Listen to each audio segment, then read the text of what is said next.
here on Technique Tuesday, and we are using a new microphone. So if you guys have a hard time hearing us or everything sounds good, give us a thumbs up or thumbs down to let us know how it's going there. We want you to be able to hear us clearly and actually, work along with us and maybe learn something. And if you can't hear us, it's kind of hard to do that. So let us know if you have any problems hearing us. Also, today I am going to be working on variations of a Picot edge. And I love the Picot edge because anytime you add stitches to your bind off, you're going to get a stretchy bind off. And playing around with the Picot bind off this week, I was able to get some different looks and a nice amount of stretchiness. So I'm going to look here at the socks. Jim, if you want to point down here. This sock pattern was my original sock pattern, and I did not use a Picot edge. And so it was the Icelandic bind off. Both of them? No, yes, on this socks, both of them. And if you flip them over and look at the other side, do you see how it looks like that? It looks really nice with a garter stitch, and I find that I like it with ribbing too. But I had a customer say that maybe they didn't like that edge as much. And then it gave me the idea, well, why don't I mess around and see if I can find a stretchy bind-offs that might look cute, sort of feminine, but not too frilly. So I came up with this, and this one is called a Channel Island bind-off. Here on the edge here, you can see it has a little bit of bumpiness. Do you see that? And if you flip it over, it is plenty stretchy. Do you see how it's nice and stretchy? And so you can get it on the baby's foot or, up over their leg, and it won't be too tight on them. And so I thought maybe that was a nice one. The problem that I have with the traditional Picot bind-off is sometimes it has really accentuated points. And for some things, I find that a little overwhelming. A little bit goes a long way. And so I kind of like this look where it had just a little bit on the edges, but not too much, and it gave a stretchy look to it. Hey, Kel, yes. We'll stop for a second. One person said the sound's kind of low. Kathleen's on. Can you guys hear us okay? Because we have a new microphone, so we want to make sure. We're hoping it improves things, but if it's harder to hear, let us know. So. Hi, Kathleen. Good morning. Kathleen, if you guys don't know who Kathleen is, she is the one that posts comments in the comment section and responds to all of you and gives you the link so that you can find everything that I'm talking about. So thank you very much, Kathleen, for being here with us today. So we'll just do a sound check. Can you guys hear okay? Can you not hear okay? Just let us know. It's okay. So I'm going to move on. So what you're looking at right here is, again, I have this boot cuff pattern, and I named it Shelley's boot cuff pattern. And it's funny because I'm using the same pattern that I have on the sock, so I like a little bit of ribbing when I'm using alpaca yarn, because you can get the structure from the actual yarn, or you can get it from the stitch that you're using. And of course, with alpaca is very drapey and very soft. So that's why I loved using 1x1 ribbing patterns, because that gives you a lot of structure to your alpaca and makes for beautiful projects. So this one, I'm starting another pair of leg warmers, and my sister is a tiny little tot. She is, her legs are like string beans. So when I went to visit her, it's funny because my sister had made her these leg warmers, and she said, I wear them all the time and I love them. And she showed me a picture of them, and they're super tiny. I'm going, okay, I want to see how she's wearing these things. So I go there, and she comes out of the room, and she has these leg warmers are sticking out of the inside of her boots. So she's not wearing them on the outside of the boots. She's wearing them chunky weight yarn on full of cables on the inside of her boots. And I'm like, oh, that's how you're wearing them. Well, it's kind of funny because, most people don't have several inches of spare room on the inside of their boot to be able to wear chunky weight leg warmers on the inside of your boots. So I thought that was funny. But they did actually look very darling on her. So she wanted me to make her some more. So I thought, well, I'll make her some liners. So I came up with this one. This is the extra small size. And it has the Channel Island bind off here on the edges. And you can see how much wider it is when I went to regular ribbing without the cable pattern and then used that Channel Island bind off. It's very stretchy and looks really cute. It has just a little bit of texture to it. Just enough to add a little special, bling to it without being too much. And I expect her to be wearing these on the inside of her boots, and maybe this will fit over the top of her boot. She actually has a smaller foot than I do and a little bit tinier legs than I do. So these will fit her, I'm hoping, nicely as liners. So then I went ahead and made this boot cuff. And all I did is shortened it up, of course, and I had cast on a bunch more stitches. And on this side right here, you'll see it sucked in more. It's not as stretchy, but it's still kind of stretchy. And if you look at it, it looks, it looks nice. I think it'd make a really cute boot cuff. And then this one over here is the Channel Island bind off without any changes to it. And I'm going to show you how I made the changes. But you see how I think it would nicely overlap a boot. So, and this is using the Bravo. So we have at Alpaca Direct, we brought in our new yarns. And for last week, the Bravo Alpaca we offered one of these skeins. So if you guys don't know about our contest, let me just stop for a second and talk about our contest. Our contest every week, I like to offer a prize. And for this last week, it was for one of these beauties. And we had either the sapphire or the golden honey. And what is it? It is 100% baby alpaca yarn made in a wonderful factory in Peru. And it is such a pleasure to knit with. It's what I've been knitting everything with. All of my projects lately have been with this yarn because I'm enjoying it so much. So, and I'm not sure we're going to have any left to sell.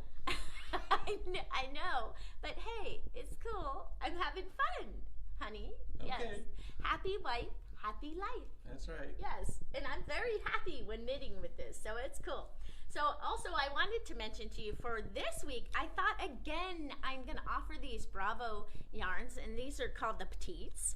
And what is, we have like this, it's called C835, and it's kind of a wine color. And then we have this other one that is called Emerald. And it's the one that I'm making these boot cuffs out of. I really like this color. You can see how it matches my shirt. It is a nice color. Anyways, so for this week, you guys have to help me choose. Should we get this wine color or should we get the emerald color? I don't know. They're both beautiful. You guys help me choose. And next week, we will see what lovely person gets to win this yarn. You can make some beautiful things with it. So back to my pattern. So anyway, so here I am on my adventure with trying to figure out some lovely stretchy edges that are not overwhelming, but are stretchy, but not too stretchy, cute, but not over the top. And so I really, really like this bind off that I found. Don't forget as you go along, Jim just reminded me just now. He said, press that like button. Don't forget to share with your friends so that we can all learn together. Hey, and if you guys have some ideas about projects, I love hearing them. So Peggy Mallory on our VIP group, right, Jim? Yeah. She's making these cute little dolls, and I love them. All of you should go to our VIP because the VIP group is free. And it is an online group of knitters and crocheters that are extremely talented. So if you would like to have an online knitting group to share your ideas with and maybe get a little help, that's the perfect place to go. And Peggy Maury's got cute little dolls that you should all look at. I so want to make some. I know Jim's brother, actually my brother-in-law Bill, he is totally wonderful, and he does Operation Christmas Child, right, Jim? Yeah, for the whole Colorado region. Yes, he does it for the whole Colorado region, and I was thinking that I could ask him and see if I can make dolls for his Operation Christmas Child. So I will be checking into that and seeing if we can do that. But I think those dolls are so cute, and any little child would love to have a little baby like that. So I am totally, when I get done here today and go back home, once again, I've been inspired by Peggy Mowry. Thank you, Peggy. You're wonderful, and you always give me great ideas. I like follow along with you and knit many of your projects that you do, so that's totally fantastic. But let's take a look at this bind off real quick, okay? So again, we're looking at this stretchy little bind off right here, and that bind off is called the Channel Island bind off. And here it is again right here. Now I said Picot in the It is Channel Island bind off is a variation of a Picot bind off. So let's take a look at it real quick. I made a little swatch here, and I made both sides of it. So I did a provisional cast on, and then I knit in one direction and then the other. And I thought I could leave this scrap yarn on here and do this side in a Channel Island bind off, and then do maybe a traditional Picot bind off in the other side, so we could take a look at that. So I was working on this morning, having fun. I'm always learning something new. So I'm gonna take my little pattern recipe, and I think Kathleen will be posting a little the instructions about how to do this online. And so the first thing that we do with step number 1 is we would cast on 2 stitches using the knitted cast on. So I go in as if to knit. Then in order to orient the stitch correctly, I have to bring my left hand needle forward and grab that left hand leg and shove it in the back so that my right hand leg is in the front. Right? That oriented my stitch correctly. So now I'm going to cast on the second stitch doing the same thing. Right? So that is step number 1. I cast on 2 stitches using the knitted cast on method. Then the step number 2 is I am going to be binding off 2 stitches. Okay, so I'm going to bind off 1, and you see that I'm not knitting them. I'm just slipping the second stitch over the first stitch and off the needle. So I bound off 2, and then I'm going to pass that stitch over to the right hand needle here. Now, on that one Picot edge, on the normal Channel Island bind off, the next step tells you to knit 2 together. But if you wanted to make your Channel Island bind off just a little less flared, you could knit 3 together, and that's what I did to change the Channel Island bind off to make it not quite as flared. So it's all in what you want. You can just be creative. Do what I do. Don't follow the instructions. Just follow your heart and do what you like, right? So anyways, okay, so we bound off 2, then we pass the 1 stitch over to the right hand needle, then we're going to go knit 2 together, and then we're going to pass this 1 stitch over the other stitch and bind it off the needle. Then we're going to repeat these steps over and over all the way across. So I have cast on 1, cast on 2, bind off 1, bind off 2. Slip that over to the right hand needle, knit 2 together, bind off 1 more. Slip that stitch over to the left hand needle, cast on 1. It's just 5 steps that I'm doing over and over. Cast on 2. Bind off 1. Bind off 2. Slip that over to the left hand the right hand needles, excuse me. Knit 2 together. Bind off 1. Slip that over to the right hand needle, cast on 2.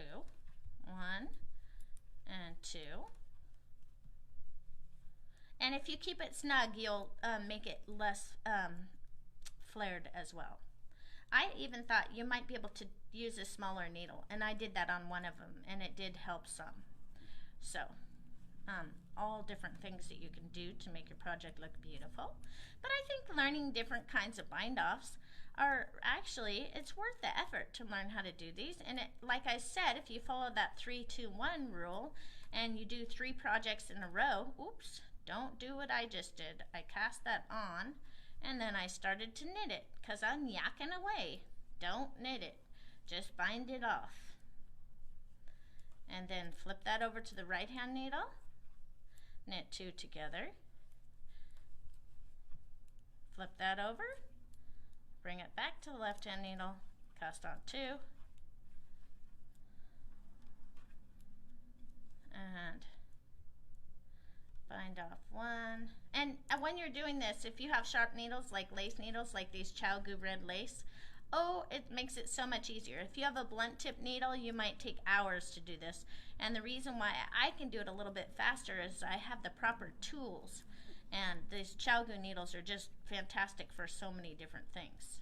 So I would venture to say that if you have the proper tools, your life will be a whole lot easier. And if you haven't tried the Chalgu red lace, I would say try it because, oh boy, these are great needles. So on this instance, when I get to the very end, there's 3 stitches left. I have choices. I can try and, you know, do one more round of the picot, or at this point I could just go knit 3 together. Now on your patterns, almost always when you get to the end, it's not going to be exact. You just got to fudge it, you know, go with it. It's all good. It's going to turn out nice. Just because the pattern tells you to do something, you don't actually have to listen. You could actually just use your common sense and find something that works for you. But that's how the bind off looks. Isn't that cool? It's a really nice little bind off without being overwhelming. And on smaller yarn, it looks like we just showed before. Now let's see if I can take this. I have these other stitches on scrap yarn here. And see if we can take a look at the traditional Picot bind off and see what you think about that one. So on a Picot bind off, it'll have you cast on so many stitches and then it'll have you bind off so many stitches. And with the Picot bind off, you don't have to be stuck in, if it's the pattern says bind off 5 and you feel like the bumps are too close together, bind off 7, bind off 11, bind off however many you want. That makes it look good. Just make sure whatever you do, you have to be consistent in it, because if you bind off 5 one time and you bind off 7 the next time, it's going to show and it's going to be noticeable and it's not going to look as good. So I put that onto a smaller needle, and now I'm going to do the next bind off, remembering that I'm just going to use my regular size needle, and the gauge is made with my right hand needle, so I don't have to worry about changing needles per se on here. All I have to do is just knit with the bigger needle and I'm good to go. So now I'm looking at my standard Picot bind off, and step number 1 tells me to cast on 2 stitches. Okay, so I'm doing the same cast on as I did before. Now some of the video tutorials will not have you put that left hand leg in back, but I find that if I do everything the same way always, then there's never any confusion for me. And let me tell you, as long as you're doing the same steps for each thing, it's going to look uniform. If you don't, if you change it where you have the left leg in back one time and the left leg in front the next time, then it might be noticeable.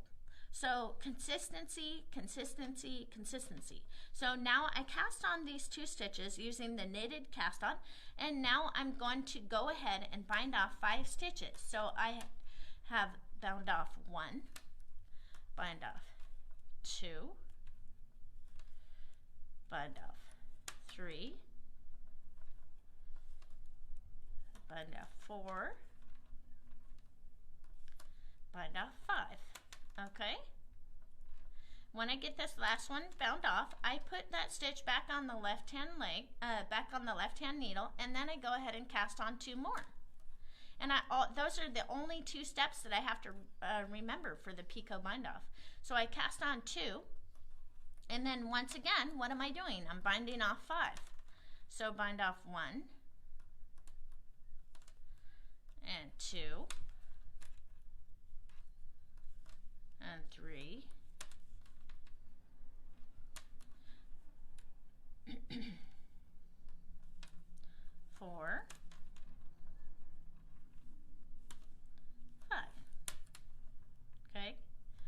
now I have 5. Now I'm going to slip that back to your left hand needle, and then I'm going to cast on 2. Okay, I want to do this all the way to the edge so we can take a look at the edge. Now I'm going to bind off 5. 1. And if you use smaller needles for your bind off, you will get smaller bumps. 2, 3, 4, and 5. If you cast on more stitches, you'll get bigger bumps. It's all in what look that you're going for. You know, it's personal preference. And be creative. Knit a swatch like I'm doing here and find something that you like and then use it. You know, I get stuck on these things that I find something I really like and I use it over and over, and then after a while I'll decide that I like something better, and then I'll use that, and then so on and so forth. Okay, 4 and 5. Okay, and then slip that back over, and then cast on 1. I'm running out of yarn. And let's see here, we have 2. Okay, and then bind off 5. 1, 2, 3, 4, and then when I bind off that last stitch, here's what I do. Boing, pull it through. Put that yarn, pull it through, and you're ready to weave in your ends. But you see how we have the picots. So now on this isn't ideal because the picot's over here on this edge and then several stitches away.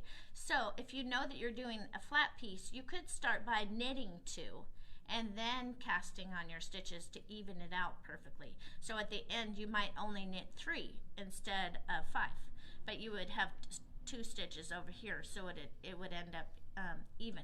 But when I'm doing it in the round, do you see how that totally matches? So you can, like I said before, doing these picot stitches, get creative. Try something new. See if you can find an edge that you love to use. You know, sometimes picot edges are a little overwhelming to me. But if I spread my bumps out a little bit, or maybe cast on 2 instead of 3 stitches, it makes it not as quite as a big V going along. And for some things that's really cute, but I don't know. Overall, I kind of like a little less bumpiness, but it's all personal preference. For those of you out there, you know, you may not like the old Norwegian cast on or bind off or the Icelandic or whatever. You might not like that. Find what you do like and use it. Put it in place of that on the patterns as you're knitting them. You know, insert a little something that's your own, and then you have your own very individual pattern. And you can tell everyone else there's not another one like it on the planet. I changed mine up and made it my own. Why don't you show that's a really close-up cool. so they can see the 2 on this, because I don't think you... Sure. Yeah. So this one is our Channel Island bind off. Is one on the bottom?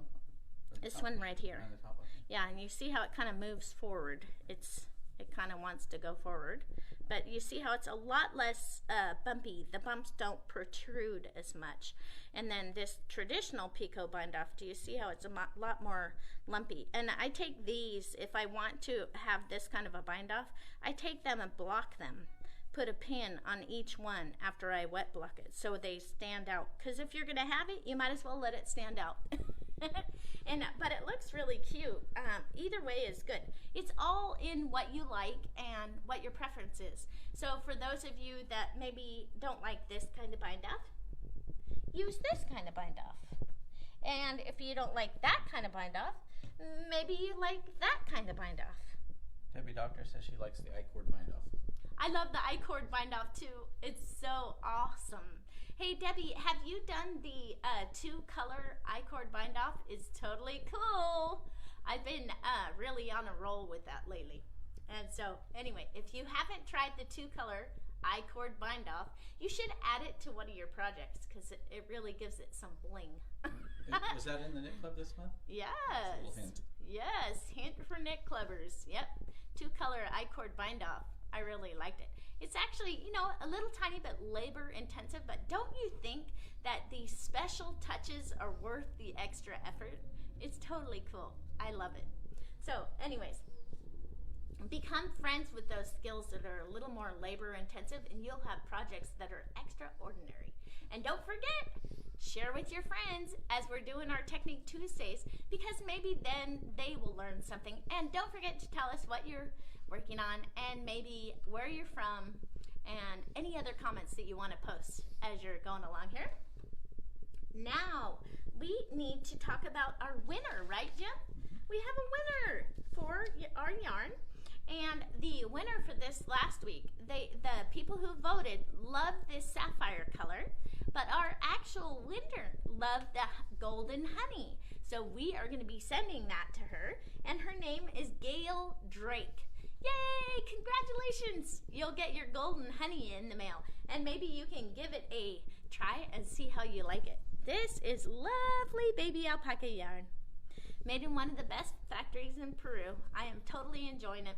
Okay, normally I wouldn't do mittens and stuff like that with baby alpaca, but if you stick them on tighter needles like I have in these different patterns, you actually can make mittens and stuff out of them. So I'm working on all those things. I want to have a basic ribbed hat for you guys to do, so that's on my list.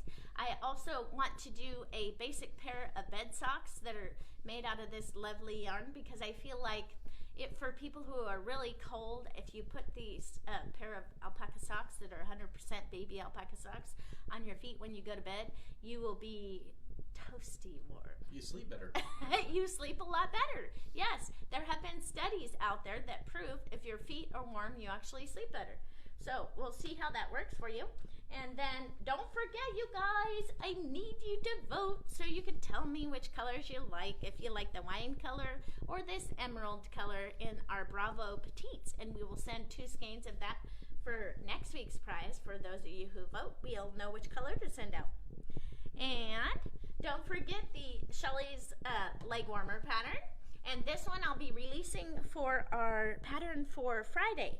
And it's going to be for boot liners, which are these, leg warmers, and boot cuffs. So I'm going to show you how to adapt for each one that you want to make so that you can make 3 different patterns in one. So this next week, what are we going to be talking about? Oh, well, it'll either be the socks or the ribbed hat, depending on what I find that I like. It's kind of what kind of mood I'm in. So we'll see how it goes. I hope you guys have a great week and enjoy knitting at home and stay safe. I hope that no one out there gets sick from that terrible virus. And I love that you actually have something that you can do inside that is creative, fun, and very exciting. So while you're all staying inside and trying to be safe, you can join our VIP group or just work on your knitting projects and have a great time while you're doing it. So you take care, and I will see you next Tuesday.